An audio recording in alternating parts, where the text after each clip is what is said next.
wanted to go home with me, I had to tell them no. Masyadong delikado. It will draw too much attention. Cory would have been the perfect travel partner, of course, but not under this circumstance. Ours was not a perfect marriage, of course, but I believe that he brought out the best in me, and I think I brought out the best in him. Because Ninoy and I were one.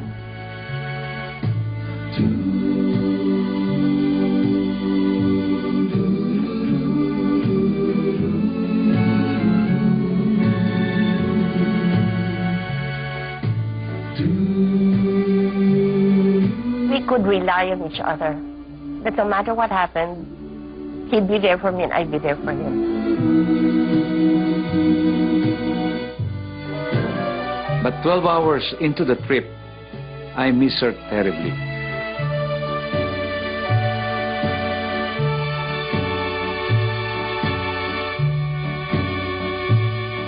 Everything just went according to Ninoy's plans. He ran for mayor when he was not yet even 23, which was the required age for running for a town mayor. He also loved people. He was such an extrovert.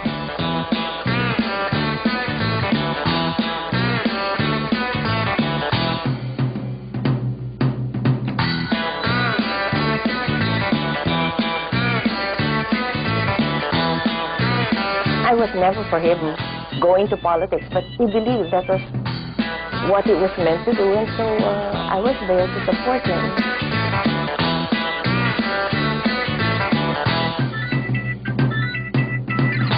He enjoyed being a politician.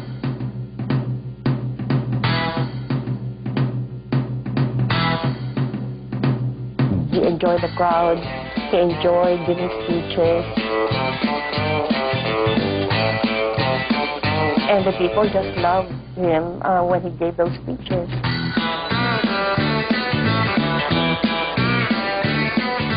Ninoy Aquino has confirmed that one of the youngest. Nung tumakbo ko sa Senado, ibang labanan. I had to reach out to the whole nation.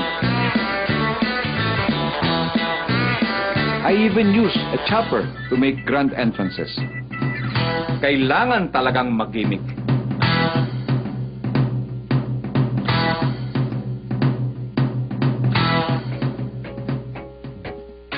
It seemed to me that there was nothing that Ninoy could not handle. He had everything going his way, and that he had been able to plan his life, and things were really going on schedule. I told him one day, Ninoy, you're able to leave at 3 o'clock in the morning to fly to Manila to be a sponsor at the wedding, and you cannot attend your sons or your daughters, whatever. When Ninoy was in politics, he had no time. Everything was just related to how he can first be nominated and how he can become president.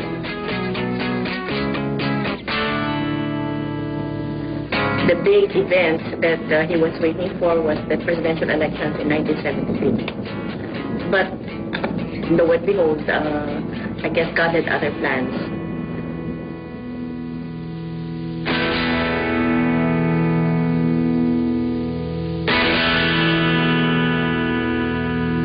He has created an atmosphere that breeds communism.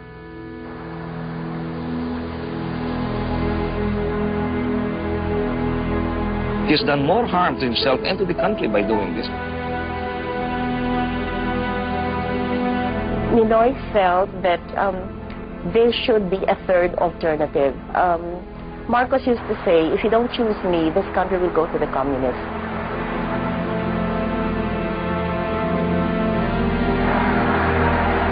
What did Mr. Marcos do?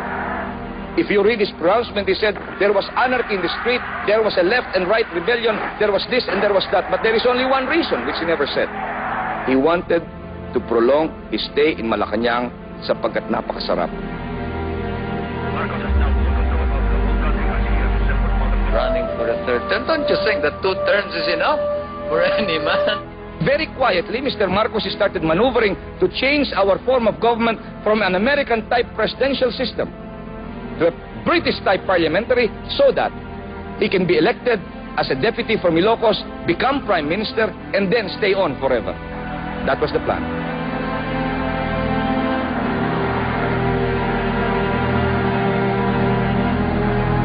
You have witnessed the events of the last year. We have fallen and we are falling back on our last line of defense. We are also witnesses to the patience that we have shown in the face of provocation. In the face of abuse and license, we have used or attempted to use persuasion. Now, the limit has been reached, for we are against the wall. We must now defend the Republic of the Philippines with this stronger power. What is the cause for all of this struggle?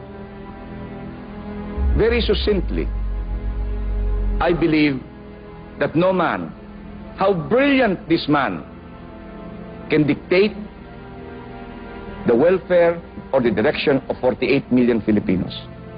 I vowed to myself that because you have elected me to the Senate and I gloried in its pomp, therefore it is now time that I must suffer the consequences of my act.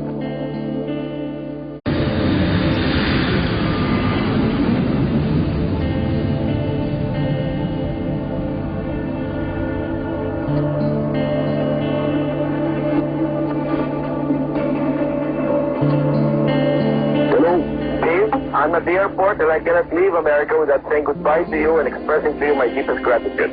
Look, our prayers are always with you for your safety and success and freedom of the people, okay? Okay? Now this is the latest thing that I can give you. Yeah. My source is Cardinal Sin. Yes. Number one, Marcos checked in at the kidney center. Yes. They did a test. He flunked all tests and the conclusion was if they operate on him, it would be fatal.